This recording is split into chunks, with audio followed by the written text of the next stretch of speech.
Welcome back, everyone. So, my people, today, His Excellency Emeka Ihedioha celebrated his 60th birthday, and there was a great conversation, which I really want you guys to just listen because P2B was among those people that, contributed in this conversation. And I love what he said here concerning democracy in Nigeria, because there we are asked if democracy is failing in Africa, especially in Nigeria. But before we watch the video, let's just use this opportunity to wish His Excellency Emeka Ihedioha a very happy and blessed birthday to him, many more years with good health and sound mind. So my people, let's go ahead and listen to this interesting and very educative conversation about Nigeria democracy. Just take a listen. Very quickly, I'm going to be asking members of my panelists, and this is a straightaway yes or no question. Do you think democracy is failing in Africa? No, you start first, sir. No. You don't think it's failing? Great. You, sir? Yes. It's failing. And? Yes and no. I know that was going to come. The journalists will not let go. So we have yes, no, yes, and no. Great. So you say it's not failing. Why do you say it's not failing? Thank you very much. Before I go into that, let me congratulate my dear brother, Right Honorable Emeka Ihedioha, on this very auspicious celebration of your 60th birthday, Senior Emeka, and your dear wife. I said no, because even from almost the near conclusions of the lead presenter, Bishop Kuka, he did say that democracy is work in progress. And even from our own experiences here in Nigeria, government in, government out, from 1999 to the date, democratically elected, we have seen how government handled near similar issues differently. So I would like to say that it has more to do with the operators of a democratic system at a given time. If they play by the rules and they follow due process, democracy works. If they do otherwise, of course, it will be failing. So in our case, I would say it falters, it gets up, is work in progress. And I believe that we should not lose sight of the fact that democracy for now in Nigeria is the best system of government that we can have.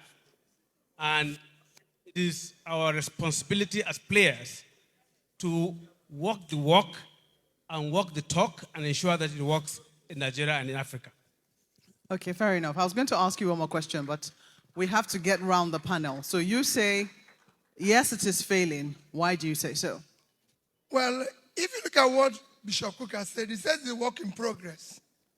Let me follow my brother when he said about 1999. If you look at where we are today, it's like they started in 1999, laid the foundation. Some people came and took it to a decking, and some people were trying to raise it to first floor, and some people came and knocked everything down. That's the situation where we are now. Everything has been knocked down. Nothing works. And I'm somebody who can say this exemplarily. I became a governor through the court when President Obasanjo and Atiku were in government. I did not pay the court 1 naira. I was sitting in my house, in the office, and the court declared me winner. When a governor is hosting them, it can't happen in Nigeria today. When I was being impeached, the president sent people to come and intervene on my behalf. Ken Namani came begging House people not to impeach me. Today, the president impeaches the person. So that is the thing. So it's collapsed. So it's failed. They were begging my house not to impeach me. And they were in PDP. I was in Abga. And they were begging. President was calling me and said, Peter, are you okay? Even when I was impeached, President Obasanjo called me and said, are you okay? Are you safe? When I go back from the court, when court eventually declared me under Andioba, President Yaradua called my phone in London and said, congrats. I said, President, I can't come back because, if I come back, these people, he said, tell me the flight in which you're coming back. And I told him, when I came, it's the first time military people came to receive me at the airport.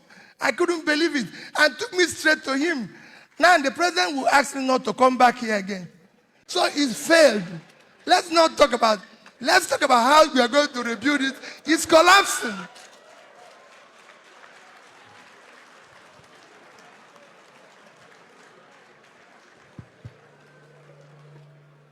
I'm glad that my last respondent said yes and no. So hopefully we'll be able to see how we'll balance it. Yeah, I think we are looking at democracy within the context of Africa, not just Nigeria.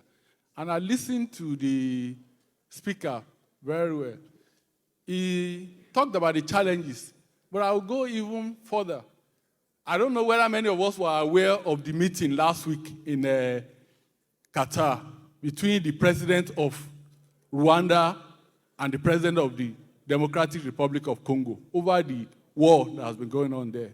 But what I found very striking is how the two leaders could even meet. Because a few days before that meeting, the president of Rwanda granted an interview. And in that interview, he was very brutal on the president of the Republic of Congo. He gave an anecdote that there was this report that he read somewhere that an Italian man, an Italian who lived in Belgium, said that when he was in Belgium, that the current president of Democratic Republic of Congo, Felix, was a driver for him, a delivery driver. He was selling pizza. That's according to President Kagame. So he said, the Italian man said, when I heard that Felix became the president of Congo, he said, I laughed. Felix, who couldn't deliver pizza, of Congo, a man who was so incompetent in his early life that he couldn't deliver pizza. That's the kind of president the Republic of Congo has saddled itself with. I don't think that story is true, but that's beside the point. The point really is that there are challenges for every country when it comes to management of politics. What the lesson for us is democracy is about serving the public good. It's not about it. That's why I agree to an extent with what His Excellency said. It's a work in progress. But I also agree with what His Excellency Peter Obi said, because there are also challenges that we can see within our own environment. But we have to look at both sides, the challenges as well as the prospects, and the role we can play to make this democracy better. That's what I will say for now. Okay. So where would you say that it is failing? If you say that it is failing, because the problem really is not with democracy per se, it's with the operators. We all know this. I mean, the same democracy that people have been talking about the United States for years, for decades. You can see the same democracy within the last. Can we say that the democracy we had in America in the last decades is the same democracy we have had in the last 2 months? That brings to us the role that individual can play within a system. So it's not peculiar to Africa. It's about how do we ensure that the operators play by the rules. I think that, for me, is the critical issue. Okay. I'm coming back to you now. I don't even know whether to say Right Honorable Tambuwal or to say Your Excellency. But I'm going to come back to you because you mentioned the operators. And I understand why, it would seem that the conversation is being localized. While I know that, the theme of the discussion we're having today is whether democracy is working in Africa. However, Nigeria is a very significant country in Africa.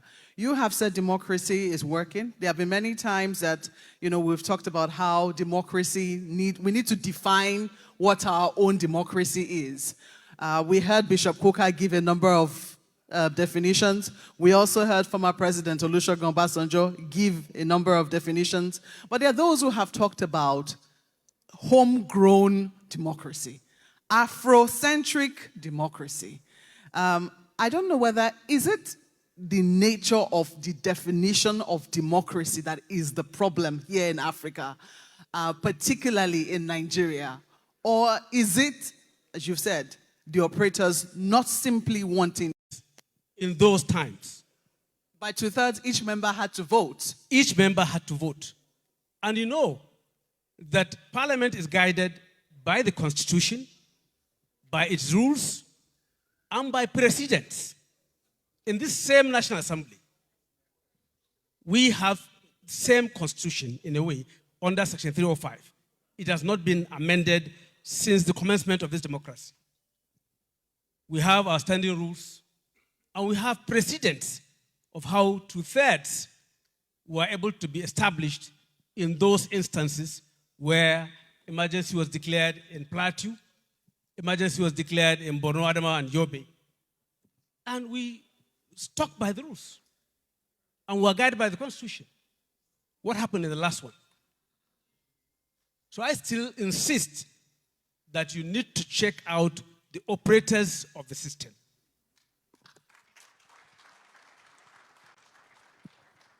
I have asked that question because Bishop Kuka, when he was speaking, made reference to Lee Kuan Yew. And I know that you were in, is it Singapore or Thailand very recently? Indonesia. Well, he was making reference to, trying to compare, the democracies in Africa and the democracy practiced in those countries. He made reference to Lee Kuan Yew, who was not exactly seen as a Democrat, and, the reasons were given. But it has been able to deliver. Today, everybody hails the Asian tigers. They talk about the dividends of democracy in those places. People are beginning to look to China, and they're wondering, why is it that their system of government is working for them? Should we be looking more to what they're doing? Because at the end of the day, what do people really want? Is it to be able to conduct elections? Or do they want their economy to be better? Do they want to feel safe in their countries? Do they want the dividends, so to speak, the freedoms that democracy assures? So that's why I asked that question about the type of democracy that we have. Do you think that we have really found the system that works for us? Well, I wouldn't say to China. China is not democratic. And I'm not going to compare ourselves with Singapore. It's a country of less than 5 million people. But I'll compare ourselves with Indonesia. Indonesia is 280 million. And coincidentally, the country with the highest number of Muslims. We should look at their democracy. They have what you call proportional representative. That is what I've always championed and we should do. You cannot have, let me even go back, no country in the past 3 years conducted the election had less than 30% of registered voters participate in the election, and they held it. Everyone was, go and check from South Africa to Mexico to Indonesia, they were not less than 60%. Nigeria was 23% of registered voters. In that 23%, Nigeria is the only country where you can be declared a winner without receiving 50% plus one of the vote. Our own was 37%. And there's no proportional representation, which is why you can't have opposition here. Because if you had that, what he said wouldn't have happened. Because the person there now have 37% of the vote. Call it 40. In the Senate, you would have 44 members. PDP, with their leader, would have had about 34 members, and Labour would have had 24. In fact, we should have actually formed government. You cannot have a minority person sitting in government with everything, chasing everybody out, destroying everything. We must change it and have proportional representative so that you are giving what you elected. That is how it works. And when we do that, go and see it in Indonesia. In Indonesia, the president's party is not the leading party in parliament, but they have proportional representative, which brings proper checks and balances.